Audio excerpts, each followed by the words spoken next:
Boa tarde, que a graça e a paz do nosso Senhor Jesus Cristo, vivo, venha guardar nossa mente e o nosso coração nesse tempo chamado hoje, mais um dia para meditar nas Escrituras.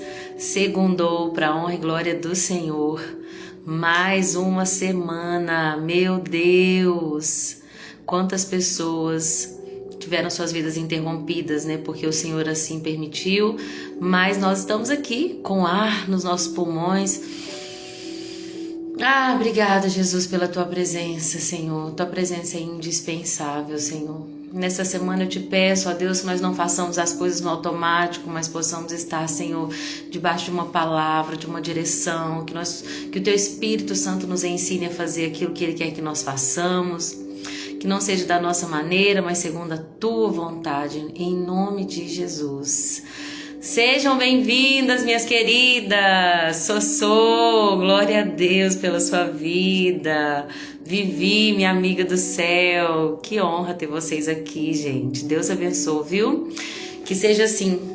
Hoje eu acordei com essa oração no coração. Senhor, me ajuda a fazer a Tua vontade, não andar no automático.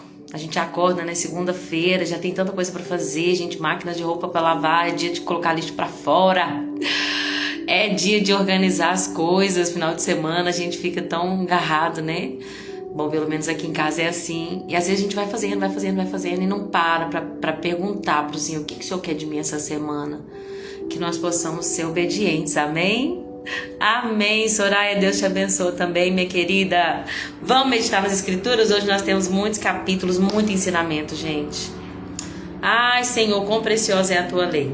Capítulo 28, nós vamos ver hoje 2 Crônicas, do capítulo 28 até terminar o livro, até o capítulo 36, que amanhã nós vamos entrar em Esdras. Ai, tô muito animada, gente. Eu amo ler Esdras e Neemias. Depois tem Esther, né? Esdras, Neemias, Esther, Jó, isso. Gente, depois de Jó tem Salmos, meu Deus, muita coisa pra gente aprender. Então vamos lá. Capítulo 28, nós vamos entrar num rei perverso chamado Acaz. Até aqui em 2 Crônicas não fala sobre aquele altar que Acaz fez. Lá em 2 Reis vai falar sobre ele, né? O altar foi lá, viu um altar lindo, gostou do altar e colocou aquele altar que ele viu lá no mundo dentro do templo, que é um grande perigo, que é uma coisa que é uma tentação que nós temos ainda hoje, de trazer as coisas do mundo para dentro da igreja, né? Porque a gente achou bonito, porque a gente achou eficiente, porque a gente achou bacana. Talvez ele viu o jeito que aquele altar fazia o sacrifício ali, achou interessante, uma boa tecnologia e trouxe para dentro da casa de Deus uma coisa que profanou o templo. Aqui não vai falar sobre esse altar, mas vai falar que ele foi um rei perverso. 2 Crônicas 28 fala que ele não fez o que era certo aos olhos do Senhor.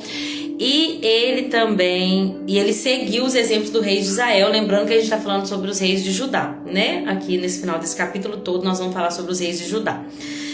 Ele, gente, chegou a sacrificar os seus próprios filhos no fogo, né?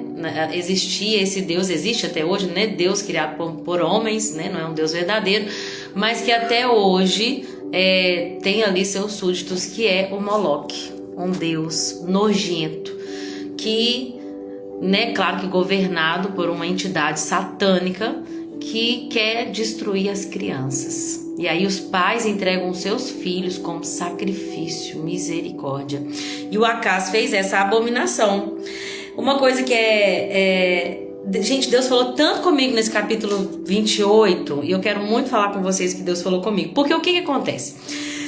O rei da Síria, Deus entregou Acaz na mão do rei da Síria e também entregou Acaz nas mãos do rei de Israel, que era Peca. Lembrando que o reino de Israel, aquele reinado grande que Davi conquistou, expandiu o território, e aí nós temos Salomão, que teve um tempo de paz naquele grande território, né, de Dan a Berseba. Era um território grande que ia ali do rio Eufrates até os limites do Egito, e era um território muito grande. Só que por causa da idolatria de Salomão, o reinado foi dividido. Então ficaram as 10 tribos do norte e as 2 tribos ao sul. Ao sul nós temos Acaz, que seguiu os exemplos dos reis de Israel que eram idólatras, desde Jeroboão, o primeiro rei, depois da divisão. O Acaz, ele foi entregue nas mãos do rei de Israel, que era Peca. Quando o rei Peca destruiu ali, quando ele venceu a guerra, ele matou 120 mil soldados de Judá. E o que ele fez? Ele matou todos os guerreiros experientes, porque eles haviam abandonado o Senhor, o Deus de seus antepassados. E então eles pegaram 200 mil mulheres e crianças e tomaram grandes quantidades de despojos e estavam levando esses prisioneiros para Israel. Entenderam? Então vamos lá. O reinado de Israel, Peca, venceu o rei de Judá, que era Acaz. Matou 120 mil desses soldados experientes israelitas e estava levando uma quantidade enorme de prisioneiros, mulheres, crianças. Quando Deus viu o que Israel estava fazendo, Deus mandou um profeta, que era Oded, para chamar a atenção do povo de Israel. Gente, olha o que Deus falou através de Oded. Eu vou ler o versículo 9 do capítulo 28. Esse profeta do Senhor estava em Samaria quando o exército de Israel voltou. Saiu ao encontro deles e lhes disse: o Senhor, o Deus dos seus antepassados, está virado com Judá, com seus irmãos. E ele, o Deus dos exércitos, entregou seus irmãos nas suas mãos. Mas vocês foram longe demais. Vocês os mataram com uma fúria que chegou até os céus. Agora pretendem escravizar esse povo de Judá e de Jerusalém. E quanto aos seus próprios pecados contra o Senhor, o seu Deus? Gente, Deus falou demais comigo quando eu li isso.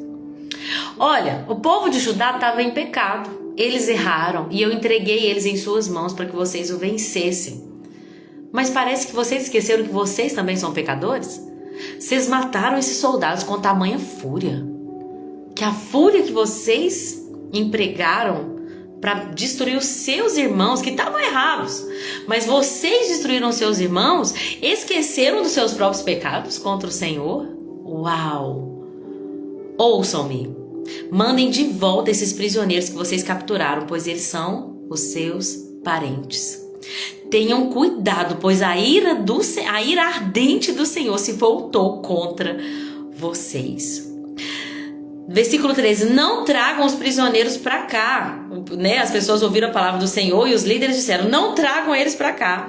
Se o fizerem, aumentaremos os nossos pecados e a nossa culpa. Nossa culpa já é grande. A ira ardente do Senhor se voltou contra Israel. Gente, o que Deus falou comigo quando eu li isso? Deixa eu só cumprimentar esses amados que entraram agora. A Dona Piedade entrou, a minha amiga Andréia também, irmã Rose, sejam bem-vindas.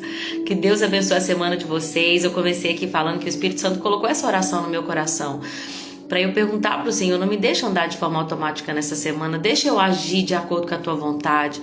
Se o Senhor quiser quebrar algum protocolo, quiser fazer algo diferente daquilo que eu quero fazer, daquilo que eu estou acostumada a fazer, mas, ai Senhor, eu não quero que seja feita a minha vontade nessa semana, que seja feita a tua vontade. E que seja assim na vida de vocês também, amém, amadas? Que nós não viemos andar no automático, naquilo que a gente está acostumado a fazer, na segunda, na terça, na quarta. Não, o que Deus quer que eu faça? Talvez nessa semana Ele vai nos pedir coisas inusitadas. Andar no Espírito é uma vida de surpresas, não se sabe de onde vem nem para onde vai, né? Aquele que anda no Espírito. Mas é a melhor coisa do mundo, é não andar pela carne, mas é viver uma vida no Espírito, amém? Então, gente, olha que coisa, olha que aprendizado nós temos aqui. Nós temos dois irmãos. Esses dois irmãos entraram em guerra. A gente viu que o irmão lá, o Judá, ele pecou. E Deus entregou Judá nas mãos de Israel. Só que Israel, mesmo tendo a oportunidade de ferir o seu irmão por causa do pecado dele, Deus se indignou grandemente, porque eles feriram o seu irmão com muita fúria. Então Deus vai chamar a atenção daquele irmão ali de Israel e falar, Israel, você tá ferindo o seu irmão Judá porque ele errou, mas você esqueceu que você também tem culpa no cartório? E eu me lembrei tanto de Jesus quando eu estava lendo isso, gente. Eu me lembrei de muitas coisas, mas deixa eu tentar colocar em ordem aqui. Eu me lembrei de Jesus falando assim, olha, você que olha o pecado do seu irmão, Você que olha o cisco que tem no olho do seu irmão, não está percebendo que no seu olho tem uma trave? Porque o povo de Israel pecou, mas o povo de Judá, gente, o povo de Judá não tinha nada para se sentir melhor do que o de Israel. Eu falei errado. O povo de Judá pecou, mas o povo de Israel não tinha nada para se achar superior ao de Judá, porque estavam pecando desde a época do seu primeiro rei, depois dessa divisão. O povo de Israel estava em idolatria constante.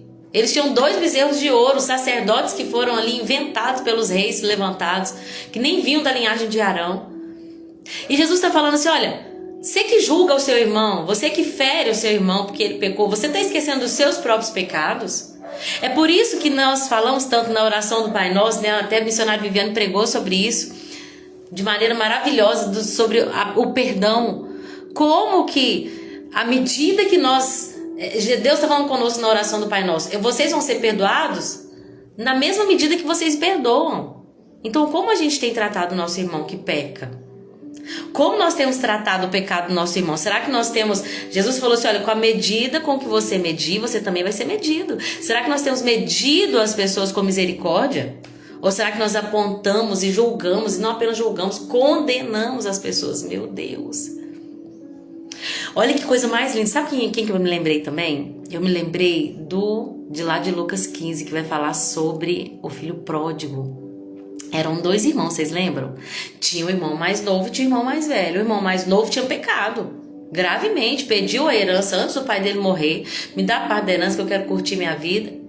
Foi pro mundão. Só que o irmão mais velho representa aquele que tá dentro da casa do pai, mas que também tá perdido lá dentro. Ele não tem relacionamento com o pai, ele quer só as coisas do pai, né? O irmão que tá perdido dentro da casa do pai, ele é o religioso. Ele se acha mais justo.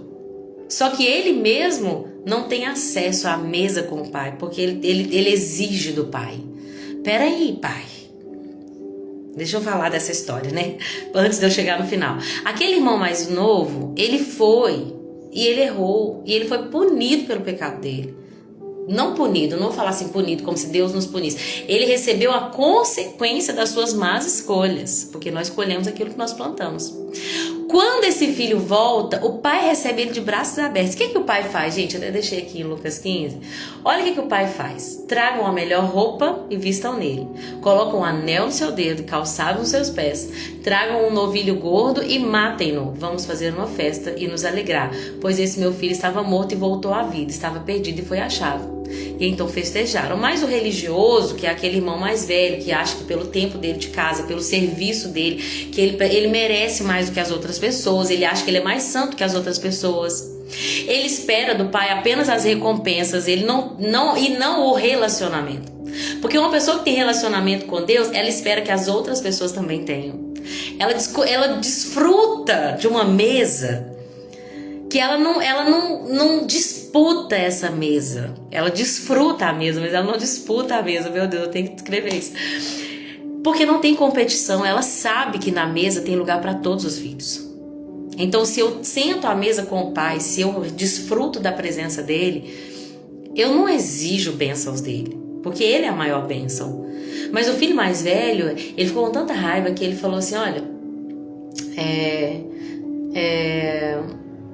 olha, todos esses anos tenho trabalhado como um escravo, tá vendo? Não como filho, como um escravo ao teu serviço. Nunca desobedeci às tuas ordens, mas tu não me deste nem um cabrito para eu festejar com os meus amigos, para eu festejar com os meus amigos.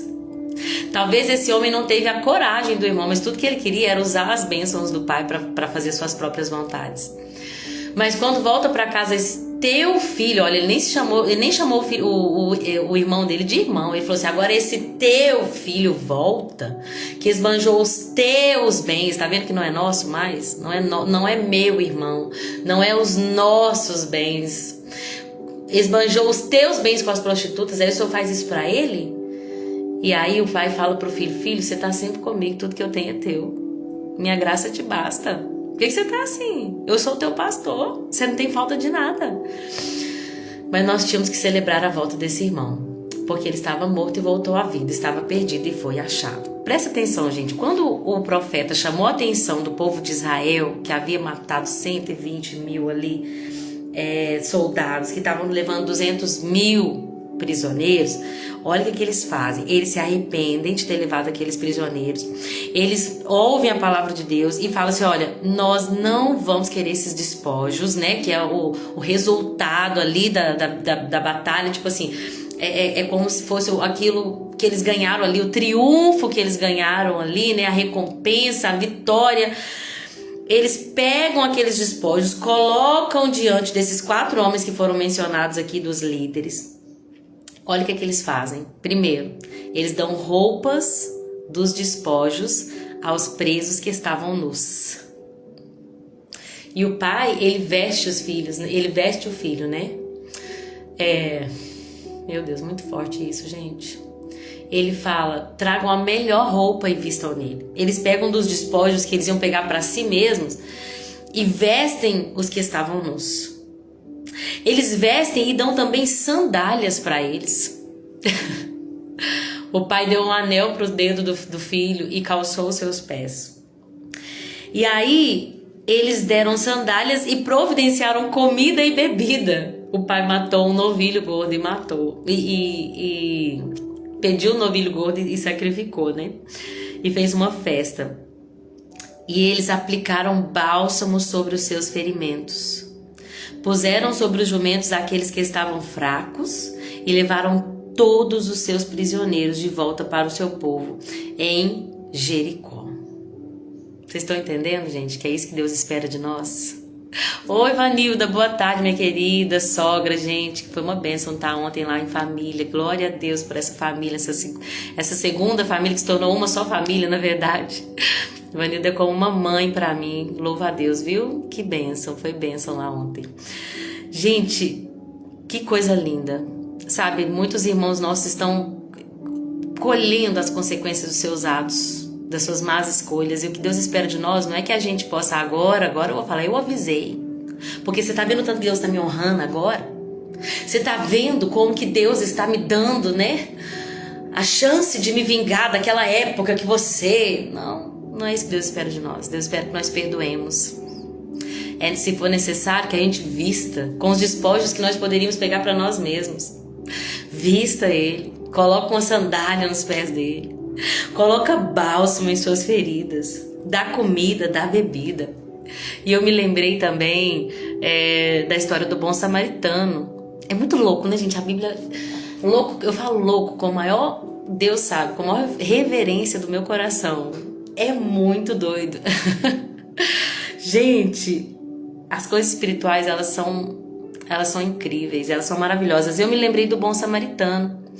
Presta atenção, esse povo foi mandado de volta para Jericó. Quando a gente pega a história do bom samaritano, uma coisa que é linda é que a gente vê uma história de vários pecadores. Por quê? Eles estão descendo de Jerusalém para Jericó. Vem um homem que estava descendo de Jerusalém para Jericó e aí ele foi assaltado. Isso demonstra um declínio espiritual, porque Jericó vai simbolizar o pecado, Jerusalém vai simbolizar a presença de Deus, um lugar de santificação.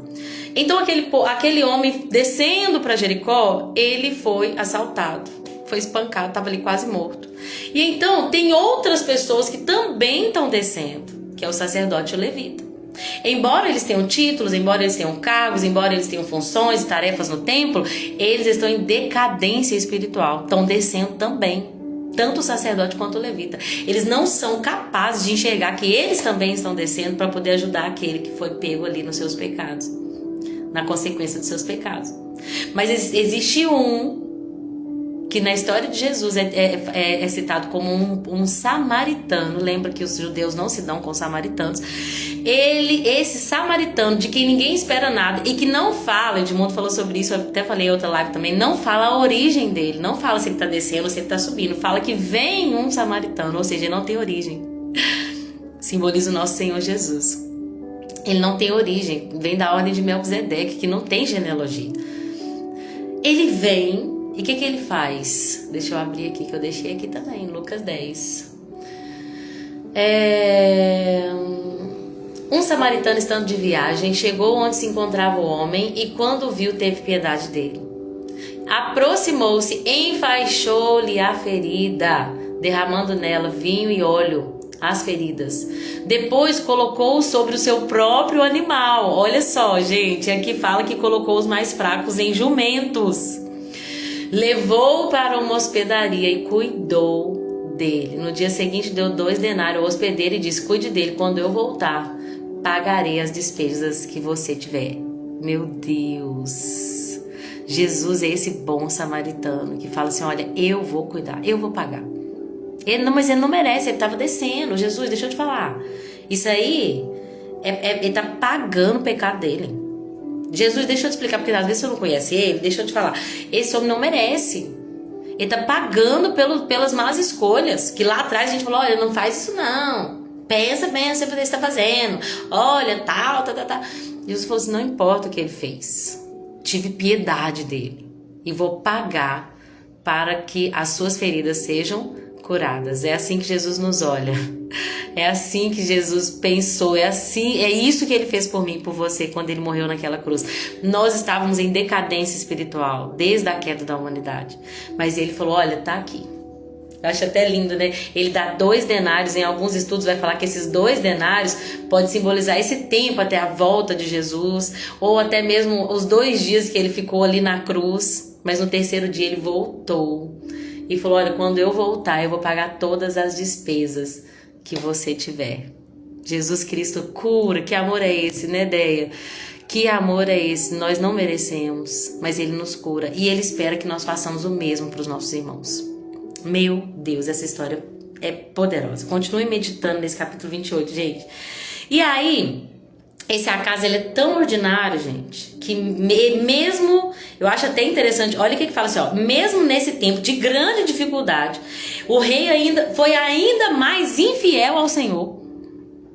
Porque tem muitos reis que vêm a dificuldade e ele consegue enxergar a consequência, ele se humilha, ele se arrepende, Deus dá graça, mas mesmo em um período de extrema dificuldade, ele consegue piorar. Tem gente que é assim, né? Veio o dia mal, você fala: agora vai se converter. Não, piora. Misericórdia. Esse rei, o Acaz, ele pede ao Tiglat-Pileser, o rei da Assíria, ajuda. Quando o rei da Assíria chega lá para ajudar ele, a Bíblia diz que em vez de ajudar, ataca ele. Gente, como é triste ver longe do Senhor. E não nos enganemos que, embora a gente possa achar que o mundo, a carne e o diabo possam nos oferecer qualquer ajuda, eles não vão nos ajudar. Nem o mundo, nossos inimigos, nem o mundo, nem a carne, nem o diabo. Todas as vezes que nós colocamos a nossa confiança em qualquer uma dessas ajudas, ao invés de nos ajudar, o que ele vem para fazer é nos destruir. Porque o diabo não vem senão para roubar, matar e destruir. Que ele é o pai da mentira, é mentiroso desde o início. Então não vamos pedir ajuda a ninguém a não ser o nosso Deus. A Bíblia diz que olha que louco, gente. Ah, não, pelo amor de Deus, eu fico nervosa. O que o Acaz pensou? Já sei o que eu vou fazer. Como os reis, os deuses, como esses deuses ajudaram o rei da Síria, provavelmente vão me ajudar também. Aí ele pegou os deuses da Síria e começou a servir os deuses da Síria, pensando que se ele servisse os deuses da Síria, como os deuses falsos ajudaram o rei da Síria, iria ajudar ele também. E isso foi a ruína dele. Uma coisa que eu achei assim terrível que esse homem fez, o rei Acaz, é que ele trancou as portas do templo. Tipo assim, eu não vou adorar a Deus e eu não vou deixar que ninguém adore. Me lembrei daquela passagem, Jesus fala assim: olha, vocês... como é que fala, gente? Me lembra aí. Vocês não entram e também não deixam os outros entrar. Não tem uma passagem assim? A moça tá me ouvindo? Tem uma passagem assim, não tem? Fala dos escribas e dos fariseus. Vocês não entram e não deixam as outras pessoas entrarem? Deixa eu achar ela aqui. Bom que hoje eu tô no computador. Quê? Mateus 23, 13. Olha isso. Jesus condena o mestre da lei. Ai de vós, escribas e fariseus hipócritas, pois fechais aos homens o reino dos céus. Nem vós entrais, nem deixais entrar os que estão entrando. Meu Deus, que rei perverso, gente. ele fechou o templo. Ou seja, eu não vou acessar esse reino, eu não vou adorar esse Deus, e eu ainda impeço que outras pessoas o façam. Meu Deus, que se a gente vê isso acontecendo, gente, nós possamos ser os restauradores das antigas ruínas, os reparadores de brechas, que o profeta vai falar. Que nós não venhamos deixar que ninguém venha travar o acesso ao Senhor. Que nenhuma religiosidade, porque Jesus está falando dos religiosos, que nenhuma liderança impeça de que os pequeninos que Jesus tanto ama e que Ele tanto se preocupa, impeçam. Eita, glória a Deus, esse pastor, hein, amada? Eu acho que ele pesquisou. Você pesquisou, né, amor? Ele pesquisou, amada. Mas é muito bom que ele tá aqui perto de mim, né? Me ajuda muito. Mas, que coisa linda, gente, isso. Que a gente seja esses reparadores. Se a gente vê que tem alguém que tá impedindo, que nós não sejamos omissos.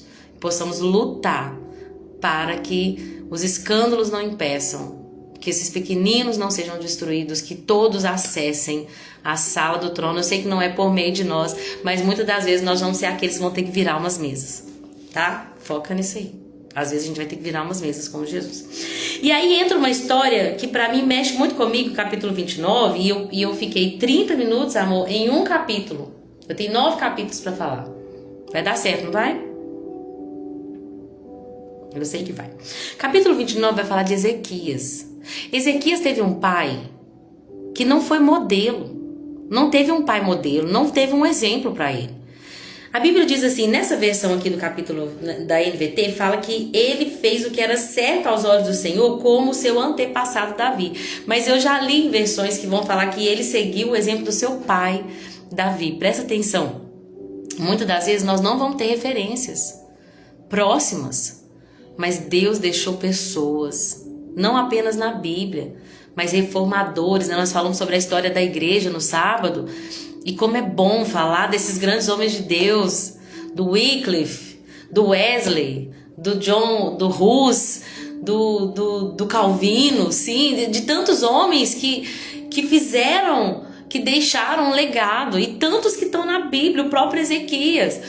Nós podemos não ter tido boas referências próximas, mas o Senhor não nos deixou órfãos. Existe uma grande nuvem de testemunha, Hebreus vai falar sobre isso, de heróis da fé que nos deixaram um modelo para a gente seguir. Ezequias tinha um pai perverso, idólatra, que abandonou o Senhor, mas ele decidiu não seguir o exemplo do seu pai, antes seguir o exemplo do seu antepassado Davi. Que coisa linda, gente. Ezequias reabriu a porta do templo e as consertou. Ele fez uma reforma linda. Eles tinham abandonado o Senhor, né, no reinado do pai dele.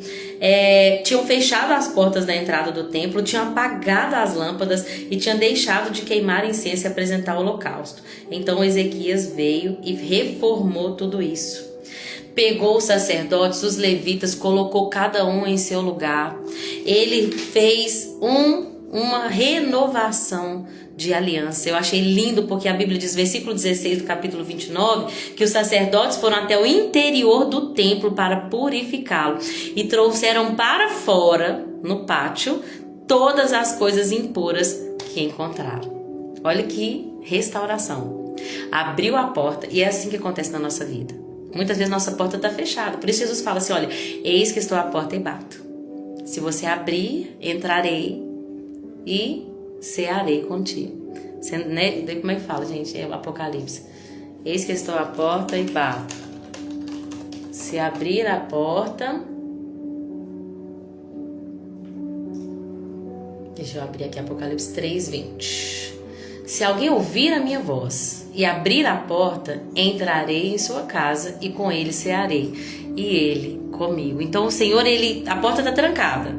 E aí ele vem e bate na porta. E quando a gente ouve a voz dele, irresistível, e quando o coração está quebrantado, a gente abre o coração. Mas aí, gente, já começa o processo que nós falamos tanto aqui na sexta-feira, né? Que a missionária Viviane falou tanto sobre esse processo de restauração da alma. O espírito está pronto. foi restaurado, foi renovado, agora existe vida aí. Estava morto e agora vive, mas a alma, ela vai passar por esse processo de purificação. Os sacerdotes vão até o interior do templo e eles trazem para fora tudo que é impuro. E ali eles fazem um trabalho, gente, que demorou, começou no primeiro dia do primeiro mês e em 8 dias eles purificaram o templo, de modo que o trabalho foi completado em 16 dias. E eu li o versículo 17 do capítulo 29. É muito lindo isso, que nós possamos abrir o nosso coração. A Ivonete disse, chorei demais com a live sexta. Que bênção, Ivonete, foi bênção demais. Né? Eu glorifico a Deus pela vida da Viviane, que está aqui também. Obrigada, Vivi, pelo seu sim. Eu sempre falo com ela, né? Obrigada pelo seu sim e por nos ensinar tanto. Lembrando que tem a conferência dia 31, todas que estão aqui, eu espero vocês lá pra gente falar sobre isso. Cuidado com a alma, cuidado com o corpo e o cuidado com o espírito. Eu não pesquisei tanto sobre isso, não quero falar muito, mas quando a gente pega, olha, o que Acás fez? Fechou as portas do templo e as lâmpadas se apagaram, e a lâmpada simboliza o Espírito Santo. Deixaram de queimar incenso. O que é queimar incenso? A Bíblia diz que as orações dos santos são um incenso que chega até o trono dos céus. Então, quando alguém fecha a porta, ela para de orar, ela para de buscar o Espírito Santo, a chama se apaga. Mas graças a Deus que Ele nos dá tempo, nós ainda temos tempo de nos arrepender e voltar aos dias do primeiro amor e reacender a chama e voltar a queimar incenso na presença do Senhor, amém? E aí ele vai falar sobre a reedificação do templo, mas eu vou pular esse finalzinho do capítulo 29. O Ezequias também vai celebrar a Páscoa, né? E lembrando que tudo isso está apontando para Jesus. Mas eu vou pular também, porque não dá para falar tanto sobre isso. Lembrando que nós já lemos também no 2 Reis, né? No capítulo 30 vai falar sobre uma coisa que eu achei muito interessante, é que o Ezequias, ele não queria celebrar a Páscoa sozinho, só o reino de Judá. Perdão. Aí a Bíblia diz que ele manda mensageiros lá para Israel. Só que o povo ri e zomba deles, mas ele chamou. É como se, tipo assim, vamos voltar à adoração não só em Judá. Eu não quero que, aqui, né, nós temos muitos aqui que são do Ministério Fogo e Luz, que Deus reacenda a chama do Ministério Fogo e Luz e que nós sejamos uma igreja, um povo que adora o Senhor. Nós não queremos só para nós. Nós queremos alcançar a cidade inteira. Mesmo que não seja com o nome que a gente carrega. Nós queremos uma igreja em Pará de Minas. Mesmo que em diferentes denominações, mas uma Páscoa. Um povo que celebra Jesus. Celebrar a Páscoa é celebrar Jesus, que é o nosso Cordeiro Pascal. É lembrar que Ele nos libertou do Egito e que hoje nós somos um povo exclusivo de Deus. Ezequias tentou. Ele mandou mensageiros lá de cidade em cidade, em Efraim, Manassés e até o território de Zebulon, mas eles riram e zombaram, não quiseram vir até Jerusalém, né? Mas tá bom.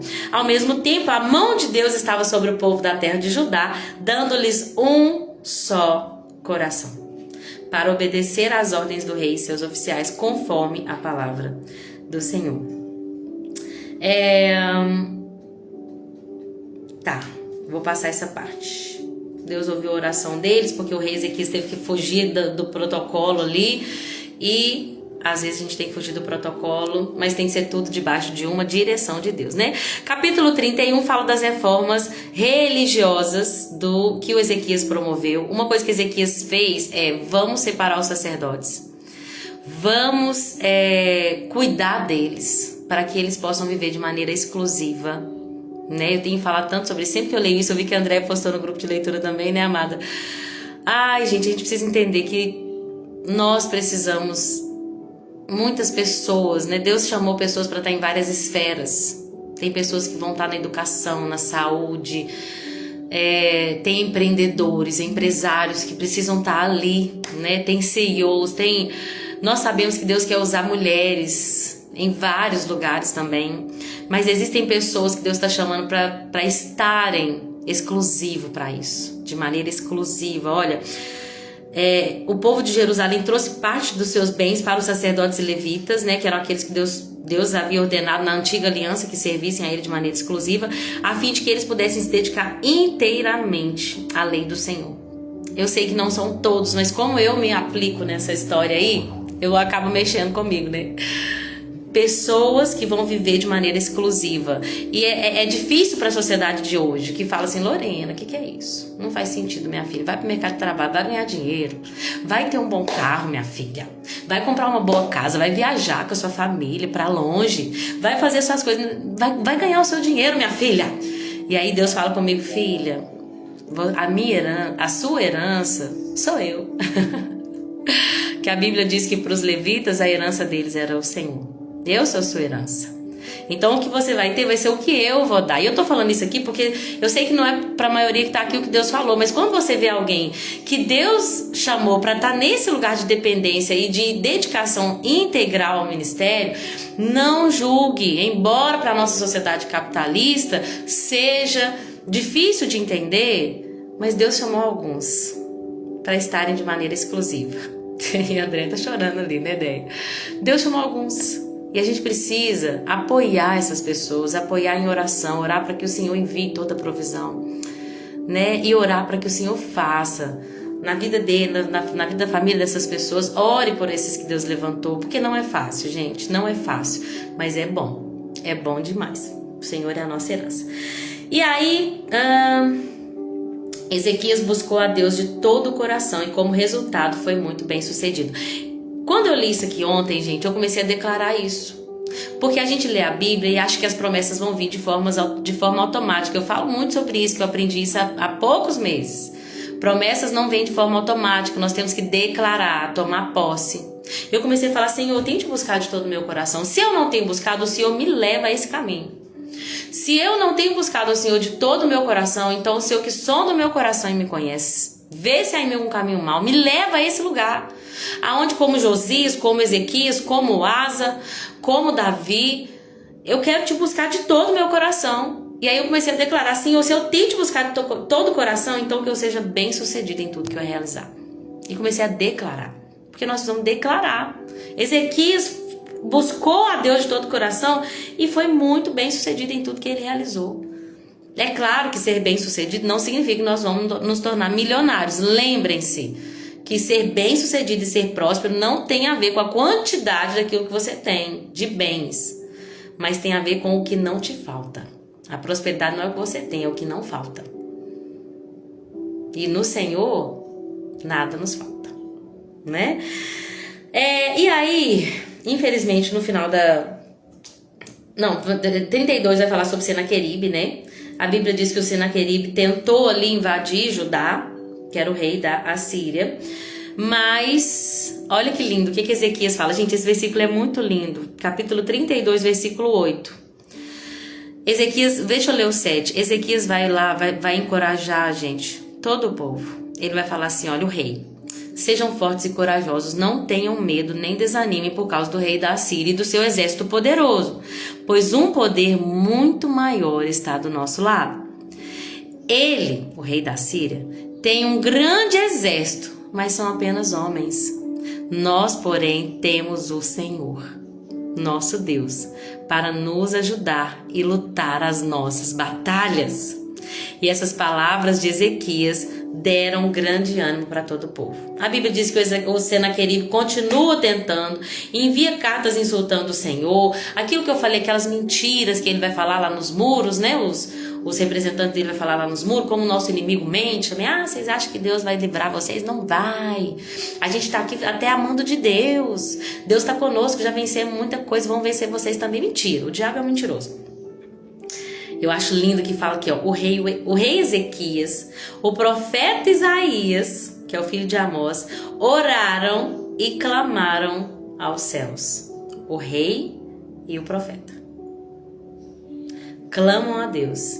E aí o Senhor enviou um anjinho que destruiu o exército assírio. Eu que falei anjinho, tá? Eu que coloquei no diminutivo, só para aumentar a nossa fé. Deus enviou um anjo, Deus nem levantou do trono, Deus não mandou Jesus pré-encarnado, não falou: vai lá, Miguel, resolve esse negócio para nós, meu filho. Não, Deus enviou um anjo. E esse anjo, cadê? Onde é que eu tô? Enviou um anjo que destruiu o exército inteiro assírio, com todos os seus comandantes e oficiais. E aí o rei da Síria voltou envergonhado para sua terra.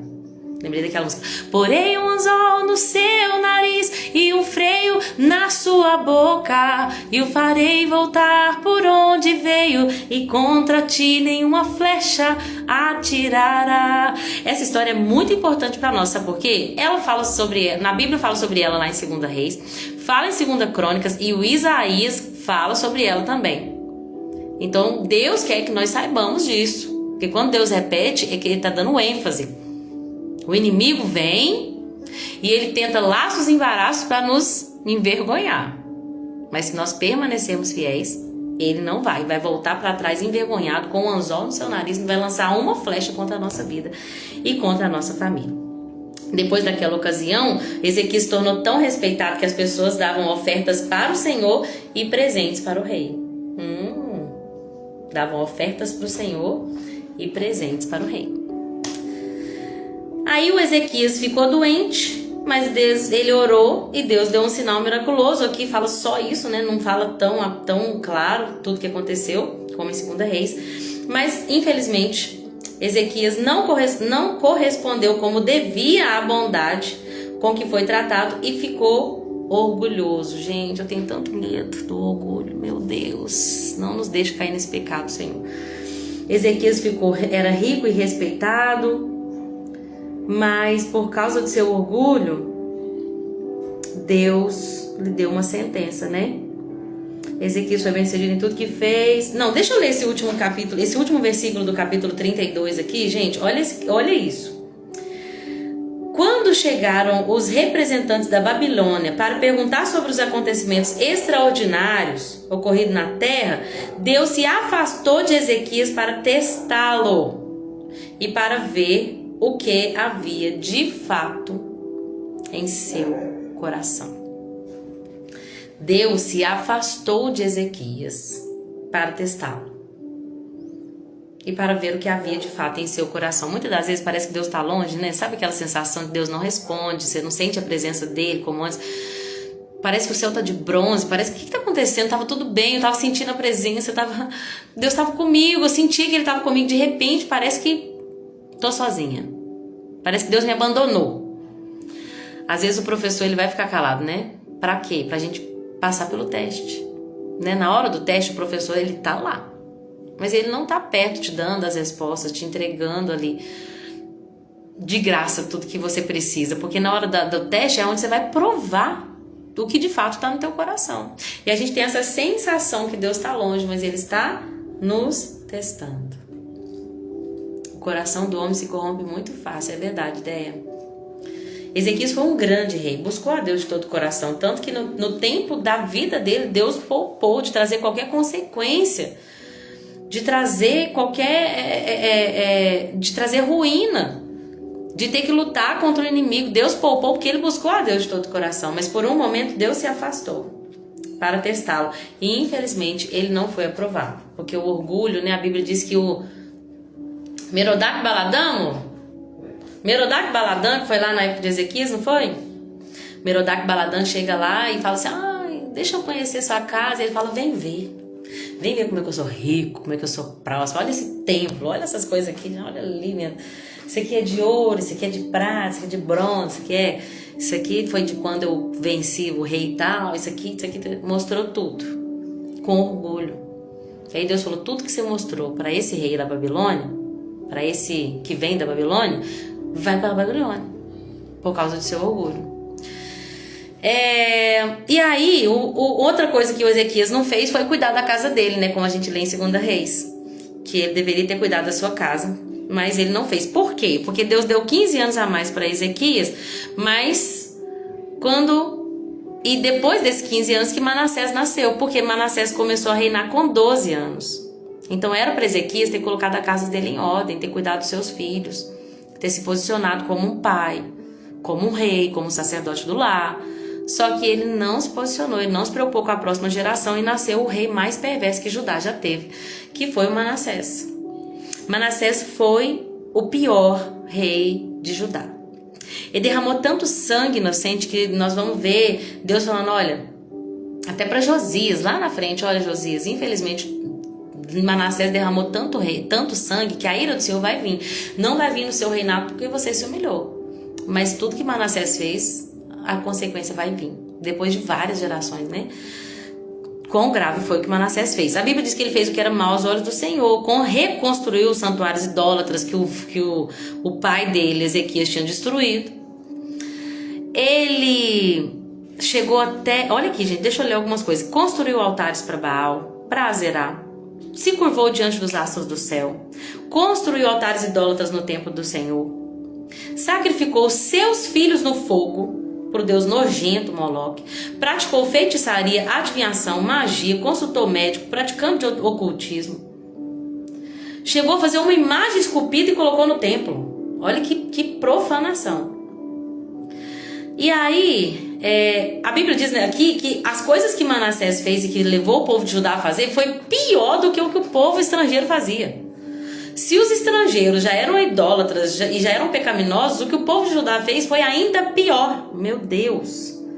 Você já viu assim pessoas que você fala assim que deviam ser da igreja, deviam ser crente e que faz coisa pior do que os do mundo? Não é novo não, não é novo. Já aconteceu. Mas aí a Bíblia diz que Deus enviou o exército assírio e os assírios capturaram Manassés. Mesmo depois de Deus dar muitos avisos, ele ignorou os avisos. E os assírios vieram capturar. Colocaram um gancho no seu nariz, olha exatamente o que Deus tinha falado que iria fazer com Senaqueribe. Colocou um gancho em seu nariz, prendeu com correntes de bronze e levou ele para a Babilônia. Em sua angústia, Manassés buscou ao Senhor, o seu Deus, e se humilhou com sinceridade diante do Deus dos seus antepassados. Ai, Jesus, que Deus é esse que perdoa iniquidade? Das piores. Ele perdoa o idólatra, o feiticeiro, o macumbeiro, o assassino, o estuprador, desde que se arrependa de todo o coração. Manassés se humilhou com sinceridade diante de Deus. Quando ele orou, Deus ouviu sua súplica, atendeu ao seu pedido e trouxe ele de volta para Jerusalém. Gente, a misericórdia do Senhor vai além dos céus. Por que a gente tem que saber disso? Porque quando a gente erra, gritei com meu filho, eu sei que Deus já me ensinou que não é para ele gritar, e o diabo já vem, não, mas você não tem jeito não, você é uma péssima mãe. Para você não vai dar. Fiz isso, aquele pecado de estimação que eu achei que eu tinha vencido e não venci. Eu acho que eu não mereço a presença de Deus, eu vou sair de tudo, eu vou parar de servir a Deus. Deixa eu te falar. Toda vez que nós nos arrependermos de todo o nosso coração, Deus é fiel e justo para nos perdoar nossos pecados e nos purificar de toda injustiça. Todas as vezes. Quando Pedro pergunta para Jesus, quantas vezes a gente tem que perdoar nosso irmão? 7 por dia? Não te digo 7, Pedro. 7 ele estava jogando pro alto, tipo assim, vou agradá-lo, né? Meu irmão pecou contra mim. Até 7 eu tenho que perdoar? Não, Pedro, te digo mais. Até 70 vezes 7, 490 vezes por dia. Ou seja, o amor de Deus, ele é incontrolável, interminável, infinito. Meu Deus, incondicional. Ele só espera que nós venhamos nos arrepender com sinceridade. É sincero, não é arrependimento falso, não é humilhação falsa. É de todo o nosso coração. Manassés fez tudo isso aqui que eu fiz questão de falar. Mas ele se arrependeu. Deus ouviu sua súplica, ele tinha ido para a Babilônia. Voltou a ser rei. Deus restituiu Jerusalém e o reino. Então Manassés reconheceu: o Senhor é Deus, Yahvé é Deus. Ele reconstruiu o muro e removeu do templo do Senhor os deuses estrangeiros e o ídolo que tinha colocado ali. Restaurou o altar do Senhor e apresentou sobre ele sacrifício. Também incentivou o povo de Judá a adorar ao Senhor. Estão vendo, gente? A gente que tem dificuldade de perdoar, mas o nosso Deus não tem. Porque ele olha o coração. Infinito amor. Ousado amor até. Aí o filho dele começou a reinar. Ele reinou por 2 anos. Fez o que era mal também. E houve uma conspiração contra ele. E colocaram Josias, o neto de Manassés, como o seu sucessor. Josias tinha 8 anos quando começou a reinar, gente. 8 anos. A Bíblia diz que quando ele estava com 8 anos no reinado, ele fez o que era certo aos olhos do Senhor, assim como seu antepassado Davi. E no 8º ano do seu reinado, quando ele era ainda jovem, começou a buscar o Deus do seu antepassado. Gente, Josias recebeu uma carga de ser rei quando ele tinha só 8 anos. Quando ele tinha 16, ele começou a buscar Deus. Eu tenho falado muito isso e isso veio muito forte no meu coração, uma mensagem aos jovens. O que Josias fez quando ele tinha 8 anos? Quando ele tinha 26, que ele foi fazer a Páscoa, quando eles foram celebrar a Páscoa, 26 anos, era jovem ainda. Deus tem algo para fazer através dos jovens nesse tempo. Ah, mas eu sou só um jovem rapaz. Deus tem algo para fazer através dos jovens. Não desprezemos a mocidade. Ai, são só jovens, tem tanta coisa para aprender. Disse Lorena, com seus 32 anos, né? Não desprezem a sua mocidade, que Deus tem algo para fazer com os jovens. Esse homem, ele como Ezequias, ele não tinha um pai, nem um avô que fosse um bom exemplo, mas ele tinha um antepassado, Davi. E Deus está falando isso conosco. Olha, talvez você não tenha uma referência, mas eu deixei referências para você. Boas referências. Eu deixei os heróis. Eu deixei escrito nas minhas sagradas escrituras para você saber que é verdade. Para que você se referencie neles. Eu deixei o exemplo do meu filho. Jesus falou assim, olha, assim como eu tenho feito, vocês devem fazer também. Sigam o meu exemplo. Quando ele estava lá com a sua toalhinha, né? Para lavar os pés dos discípulos, como eu fiz, agora vocês vão e façam o mesmo. Nós temos exemplos sim, nós temos um antepassado, filho de Davi, que é o nosso modelo. Ah, eu vou fazer assim, porque nem meu pastor faz isso mesmo. Seu modelo não é o teu pastor, teu modelo é Jesus.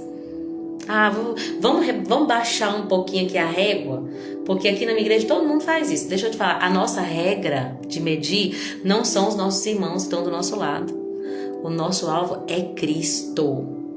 É Cristo. Não importa o que os outros estão fazendo, a nossa regra tá lá em cima. Meu Deus. Josias, ele deu ordens para que fossem destruídos com 16 anos, tá? Os altares de Baal. Né, Deia? A idade da Eloá, pensa. Praticamente, né? Que ela tá com 15. Pensa, Eloá.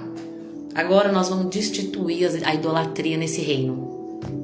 Destruiu os altares de Baal, destruiu os postes de Azerá, os ídolos esculpidos, despedaçou. Lembra daquele profeta que foi lá e profetizou no altar? Profetizou. Ele ainda citou Josias, eu falei sobre isso aqui, né? Centenas de anos depois, ele cita o nome de Josias. Vai vir um cujo nome é Josias, e esse rei vai restaurar o altar, lembra? Chegou o tempo do cumprimento da promessa. Glória a Deus, que Senhor, que os teus jovens, que o Senhor prometeu, que sonharão. Esses jovens que vão ter visões, que essa promessa que o Senhor fez ali no livro de Joel se cumpra nessa geração, Senhor. Que os jovens possam, Senhor, ser reavivados, que sejam cheios do teu Espírito, no derramar do teu Espírito Santo, eles sejam influentes para destituir os ídolos dessa geração e levantar um povo, e levar todo um povo a adorar ao Deus verdadeiro, ao Senhor Jeová. Amém? Ele restaurou o templo do Senhor. E aí, gente, deixa eu andar aqui, porque já é 3 horas já. Mas aí o finalzinho vai ser rapidinho. Uma coisa que eu achei lindo é que no capítulo 34, verso 14, diz assim: enquanto estavam retirando a prata recolhida no templo, eles acharam o livro da lei do Senhor. Eles estavam retirando a prata que eles tinham recolhido ali para poder fazer a restauração no templo. Mas quando eles estavam tirando a prata, que é um metal precioso, eles acharam algo que é mais precioso. O que é o mais sagrado, o mais precioso de tudo que nós podemos acessar, que é a lei de Deus, a lei do Senhor. Eu achei tão lindo que Ilquias, que era o sumo sacerdote, ele pega o livro e ele entrega para Safã. E o Safã levou o livro para o rei. Quando o Safã entregou o livro para o rei, ele leu o livro para o rei rasgou suas vestes na hora. É isso que está acontecendo conosco, gente, nesse abibliamento. Quando a gente lê o livro de Deus, a gente fala, eu preciso mudar. Quando a gente tem acesso às escrituras, a gente lê e fala, a gente está fazendo tudo errado. A Bíblia diz que ele rasga as suas roupas. E ele logo vai mandar consultar a Deus diante daquelas palavras que estão escritas no livro. Ele fica preocupado porque ele fala, a grande ira do Senhor vai ser derramada sobre nós, porque os nossos antepassados não estão obedecendo o que está sendo ordenado aqui. O que a gente faz? Surgiu medo, indignação, temor, porque o temor do Senhor é o princípio da sabedoria. Não tem como ter sabedoria sem a palavra do Senhor. Gente, quando a gente lê a Bíblia, a gente começa a temer, a gente fala, meu Deus, eu não posso fazer isso, eu não posso me entregar à idolatria como esse rei fez e pagar o que ele pagou, eu não posso fazer o que Jesus falou que não posso fazer, eu tenho que fazer o que a Bíblia diz que eu posso fazer, para eu ter o que a Bíblia diz que eu posso ter e ser quem a Bíblia diz que eu devo ser. A Bíblia diz que eles vão consultar uma profetisa. Não diminua o poder que Deus entrega para as mulheres. A profetisa Hulda vai ser usada por Deus para falar, olha, tudo que eu falei vai se cumprir. Por causa dos seus antepassados, de fato. Vai se cumprir. Mas porque você se arrependeu, Josias. Porque você se humilhou. Porque você ouviu as palavras de Deus. Você se humilhou, rasgou suas roupas e chorou verdadeiramente diante de mim. Eu certamente te ouvi, Josias. Portanto, eu só vou enviar a calamidade que eu anunciei depois que você morrer. Depois que você já tiver se reunido aos seus antepassados. O poder de um coração quebrantado. A Bíblia diz que o Senhor não resiste, gente. A Bíblia não diz que o Senhor não resiste a um sacrifício, que o Senhor não resiste a um propósito, que o Senhor não resiste a uma pessoa que prega bem, que lê muito a Bíblia, que faz muito jejum. A Bíblia diz que Deus não resiste a um coração quebrantado e contrito. É irresistível para Deus. Você já pensou, Deus Todo-Poderoso, El Shaddai, grande El Shaddai, criou os céus e a terra, o mar, tudo que neles há. Mas ele não resiste. Quando ele vê um coração quebrantado e contrito, ele não resiste. É irresistível para Deus. Por isso que ele perdoou Acabe. Quando Acabe se arrependeu, Deus deu graça. Quando Manassés se arrependeu, Deus deu graça. Quando eu me arrependi, Deus deu graça. Quando Josias chorou, Deus deu graça. Porque ele não resiste a um coração quebrantado e contrito. A Bíblia diz que ele não apenas leu e se arrependeu, mas ele começou a ler o livro da lei para todo o povo de Jerusalém. É o que eu estou fazendo aqui agora, amém? Façam vocês também, leiam a Bíblia para os seus filhos, para os seus vizinhos. Talvez você não vai poder ler, mas você fala, toda palavra, toda conversa que você tem para falar com alguém, fala da Bíblia para essa pessoa. Seja a Bíblia que as pessoas não leem. Josias vai celebrar a Páscoa.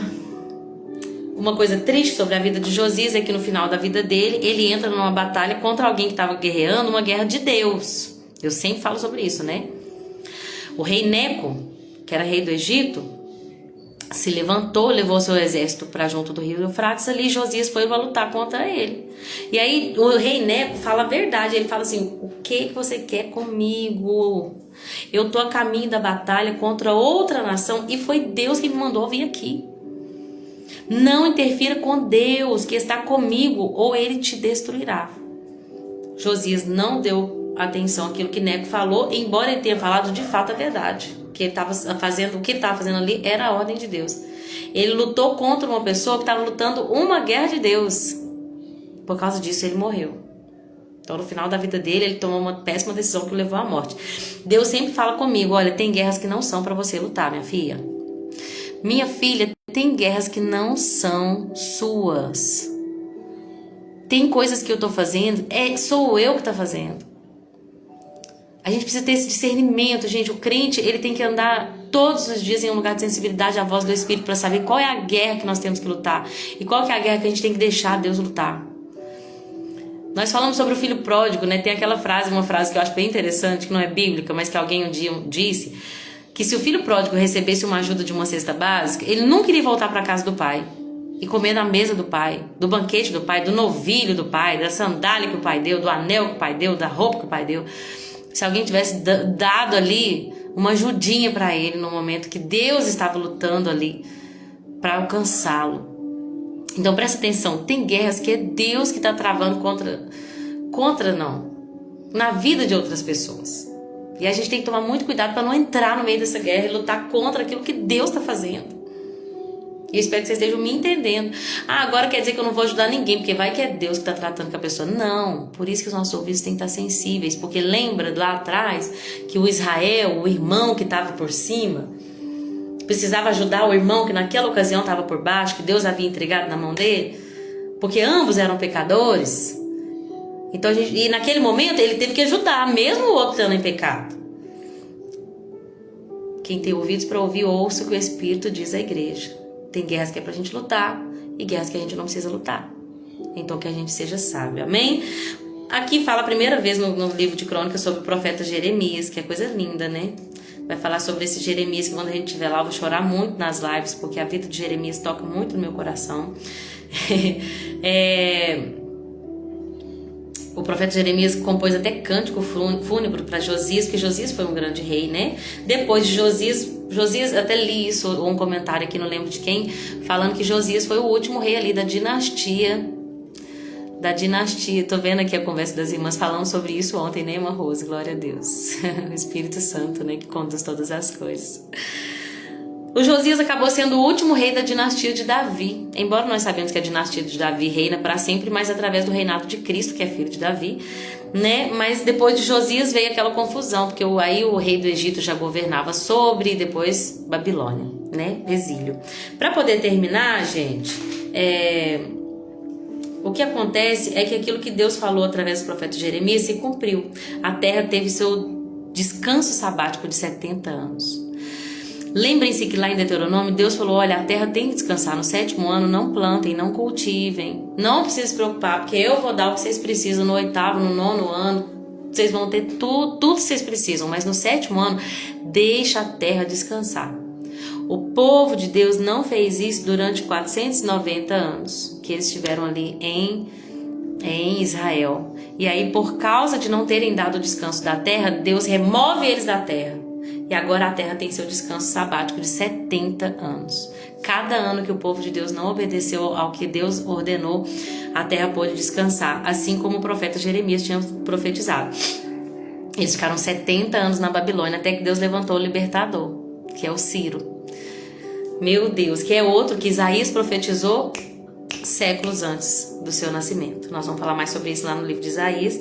E aí cumpriu-se a profecia que Deus havia anunciado por meio de Jeremias no 1º ano de Ciro, quando Deus despertou o coração de Ciro e ele permitiu o regresso do povo. Nós vamos falar muito sobre o exílio, tem muitas cartas que foram escritas nesse período, onde o povo de Deus foi retirado. É muito triste o que aconteceu, eu vou falar para a gente poder terminar, versículo 19 do último capítulo de Crônicas, que diz: o exército de Nabucodonosor, né, da Babilônia, queimou o templo de Deus. Tanta glória, né? Com Salomão, tanta restauração, tanto dinheiro investido, tanto tempo de devoção, tanto sacrifício, mas a desobediência fez com que o exército de Nabucodonosor pudesse queimar o templo de Deus, derrubou os muros de Jerusalém, queimou os palácios e destruiu tudo que era de valor. Os poucos habitantes que sobreviveram foram levados para o exílio na Babilônia, se tornaram servos do rei e de seus filhos, até que o rei persa conquistou o poder. Ficaram em Jerusalém só os paupérrimos, os mais pobres, que passaram por tristezas, por tristes realidades, né? E nós vamos ler sobre isso em Esdras e Neemias, né? Esdras sobre o retorno e a reconstrução do templo, e Neemias sobre a reconstrução do muro. Temos muito para aprender, amém? Então é isso. Falei muito, como sempre, mas eu quero agradecer a todas vocês que ficaram até o final. Que bênção estar com vocês aqui comigo. Vivi, obrigado pela sua companhia. Foi uma honra ter vocês aqui, gente. A Sossô também, a Paty, minha amiga querida, irmã Rose, a Deia, a Ivonete. Deus te dê melhoras, viu? Total sobre essa enfermidade, em nome de Jesus. A Vanilda, a Marina que entrou, e agora que eu tô vendo, perdão, Marina, é um prazer ter você aqui conosco, viu? E a Dona Piedade, minha mãe que assiste depois também, e Dona Lenix, vê todas as lives. É um prazer pra mim estar aqui com vocês, viu? Que honra! Eu me sinto como Ilquias, aquele sumo sacerdote que pegou o livro da lei para ler para outras pessoas, para falar sobre esse livro. Glória a Deus por essa oportunidade, né? Glória a Deus por esse bênção que Deus nos deu. Saúde para os nossos ossos. Que Deus abençoe cada uma de vocês, cada um de vocês também, homens que vão ver a live ou que estão, vou profetizar assim, que estão lendo, que estão fazendo a leitura bíblica e que nós sejamos um povo abibliado. Obrigada por ter ficado até o final. Que Deus abençoe a vida de cada um de vocês e até amanhã. Vamos falar de Esdras. Não deixa de ler, tá bom? Porque é vida. A palavra de Deus é viva e eficaz, mais cortante do que qualquer espada de 2 gumes. Deus abençoe, gente, e até amanhã com Deus, viu? Obrigada. Sossô disse, é muito bom ter suas orientações. Sossô, é muito bom estar aqui. Deus sabe, prazer que eu tenho de estar aqui com vocês, né? Eu vou fazer isso até o final do ano, inclusive lembrando que eu tô mandando os devocionais que eu escrevi ano passado lá no grupo. E aí ano que vem, sei que eu vou fazer da minha vida. Vamos viver um ano de cada vez, que eu creio que o retorno de Cristo está próximo, amém? E que vocês sejam abençoadores de outras pessoas, que tudo que vocês têm lido, tudo que vocês têm visto e ouvido, possa alcançar a vida de outras pessoas. Não se esqueçam, ide e façam discípulos, ensinando-os a guardar tudo que eu tenho ordenado, batizando-os em nome do Pai, do Filho e do Espírito Santo. Deus abençoe e fortaleça, amém. Tomo posse, ideia, que nossa semana seja abençoada, amém? Beijo, gente, com Deus e até amanhã, se Deus quiser. Tchauzinho.